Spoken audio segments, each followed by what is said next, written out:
the sensitivity that women have in order to help us to move, because we are like bulls, we just go. Yeah. Sometimes you need somebody to, I think that way.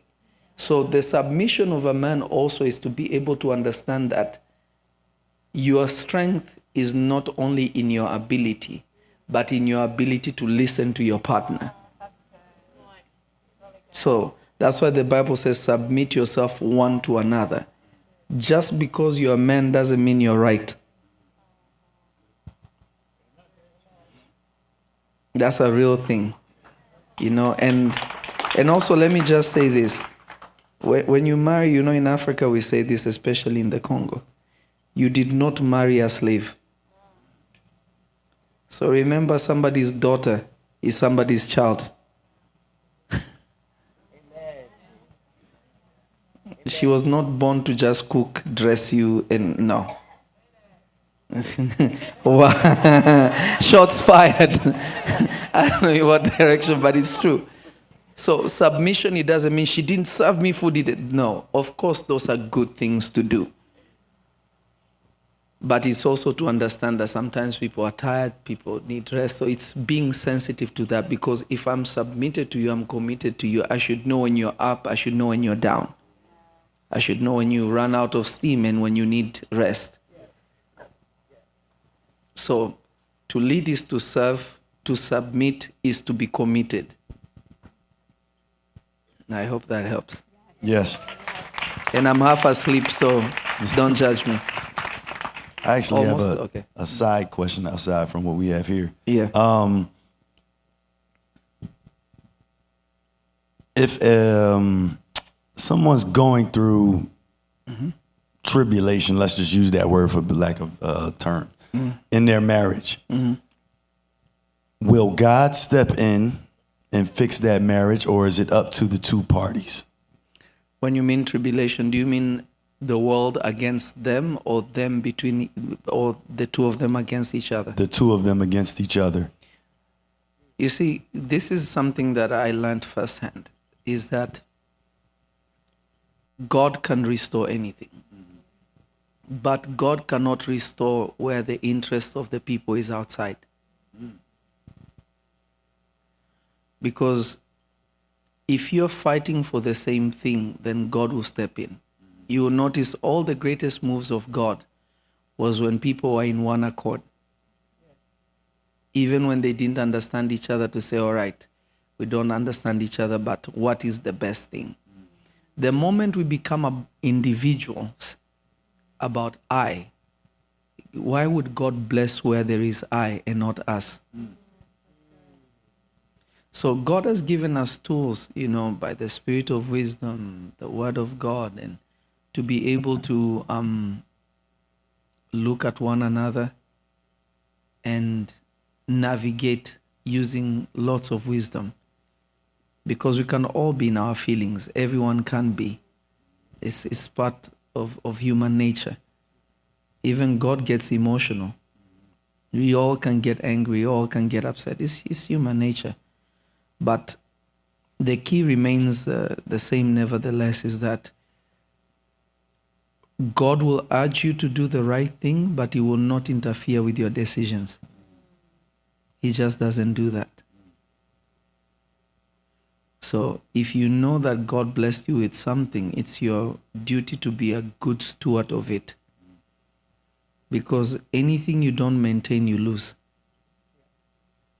You have a beautiful house. If you don't maintain it, it will be valueless. Before you know it, you can't even live inside.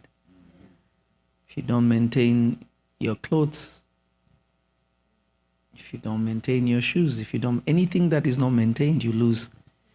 It's a greater duty to maintain something than to acquire something. I believe that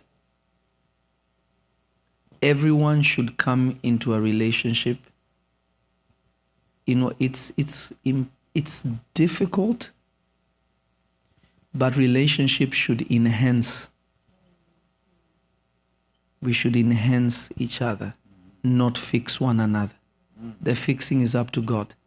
Amen. No human being can change anyone else. Because a lot of times this is what happens, is that if I am struggling with something, like let's say a character trait, I cannot be changed by one conversation. I can be adjusted by one conversation, but it will take a while before change can come. Is that making sense?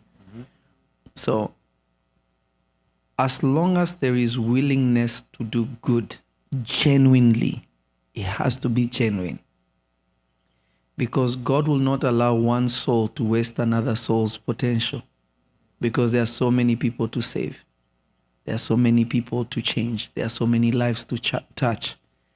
And if you're assigned by God to do something great, which is all of us, and then there is no commitment where you are to ensure that that carries out, God will allow it to fall apart so that He can join one with another so that things can go where they need to go. You don't reap where you sow. You reap where you grow. Sowing doesn't mean you will reap. You got to grow it. You got to maintain it. So just because God brought something together, He says, let no man separate. Meaning if the people inside want to separate, what is He going to do? He said, let no man. He did not say, I will not allow it. Right. He said, what I've brought together, let no man. But if the men want to, what is He going to do? That's good. So it takes great wisdom to maintain something that God gives. There will be mistakes, there will be pain, there will be all this, but it's part of the journey to ensure what God has given is maintained. Amen. I have one more Thank for you. Are you guys learning? And listen, others can answer too. I'll take two more and then I have to run. Yes, of course. Okay, so we have some singles here and some married couples, right? This woo. I think most of us up here had the benefit of being counseled, premarital counseling from our spiritual father, Papa. But not everyone can always get counseling, right? So what can our single people do to prepare themselves for marriage? Don't be with single friends. Deep.